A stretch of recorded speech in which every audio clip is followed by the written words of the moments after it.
Picture this. You're sitting across from someone you love. Maybe it's a co-parent, maybe it's a new partner. And the question hangs in the air. Will my task keep me from seeing my kids or building a life? Your chest tightens. You rehearse answers, and you wonder if one thing will always define you. I want to cut through that fear and give you clear, usable steps for custody, dating, and parenting after a conviction. Welcome to Danny's Den, your weekly mix of law, love, sports, and pop culture. Let's chat. Quick promise. In the next 10 minutes, I'm going to separate what actually matters in court from the myths, give you sample phrases for kids and partners, show how to structure co-parent steps that build trust, and drop a short sports metaphor to make it stick. No judgment, just practical moves you can use. Let's start with reality. Courts decide custody based on the child's best interest, not a headline. That said, a conviction can matter when it speaks directly to safety or parenting ability. What judges look for is current evidence of how you parent today. I've sat through hearings where the fear of a record drove people to panic. I've also seen the exact opposite, careful proof of change that shifted outcomes. So here's a simple rule. Evidence beats assumptions every time. Collect the evidence. What does that look like in practice? Think documents and daily habits. Court paperwork showing completion of probation or diversion programs. Certificates from parenting classes or treatment. Steady employment records. Consistent school involvement for the kids. And letters from employers, counselors, or mentors who can vouch for you. These things show the court who you are now, not just who you were then.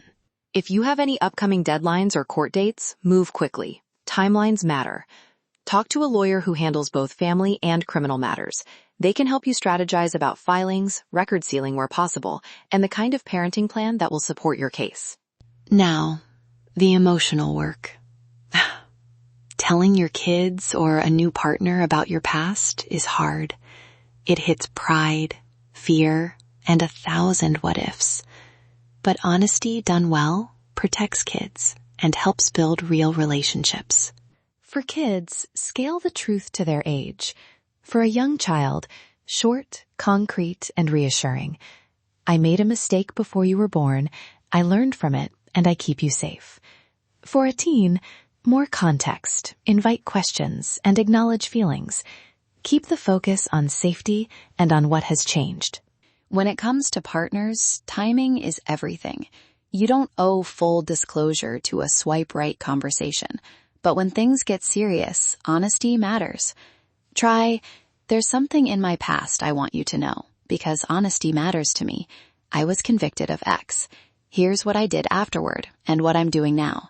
Short, factual, and centered on change. Here are 2 quick scripts you can adapt. With kids, I made a mistake before you were born.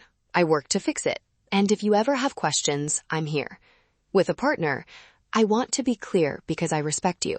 I was convicted of X, and since then I completed Y, Z, and I'm committed to our family's safety.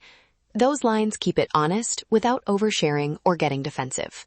On safety and dating, protect your kids' routines and personal details until trust is built. Meet new people in public. Keep kids' schedules private. And if you feel uneasy, a basic background check is reasonable. If you disclose and someone responds with stigma instead of questions, that reaction is valuable information about whether they belong around your family. Co-parenting when one or both parents have concerns works better with measurable steps. Suggest supervised visits that transition to unsupervised time after clear milestones. Agree to regular check-ins, or use a written parenting plan that lists responsibilities and timelines. These are trust-building tools, not confessions. I hear your concerns, and I want to do what's best for our child. I've completed X and Y, and I'm willing to follow a plan with checkpoints so we can build trust. Let's agree on steps we can both measure. Okay, sports moment. Think of the Eagles or the Yankees bringing a player back after a rough patch. Management looks at current performance, consistency, and signs the player won't repeat mistakes. Fans need evidence, not promises. Families operate the same way. Your stats are your day-to-day reliability. So treat rebuilding like a season. Small, consistent wins. Show up on time. Follow through on commitments. Document progress and let trust accumulate. Teams don't flip a switch. They watch for steady improvement, and you should expect the same timeline from people around you. Before we close, a quick music moment. Not playing anything, just naming the feeling. If you grew up on 90s R&B, those songs make mistakes feel human and forgiveness feel possible. Think Lauryn Hill or Boyz II Men. Let that ache and that hope sit with you for a minute. Music helps us name complicated feelings. Here's the short checklist to take away. Collect and organize proof of rehabilitation and stability. Use age-appropriate, honest language with kids. Plan your partner disclosures when relationships get serious. Set safety-first boundaries while dating. And build trust through small, consistent actions. If you're facing court, consult a lawyer. There may be options like sealing records or customized parenting plans that matter in your case. If this helped, please subscribe so you don't miss future episodes with practical scripts and legal clarity.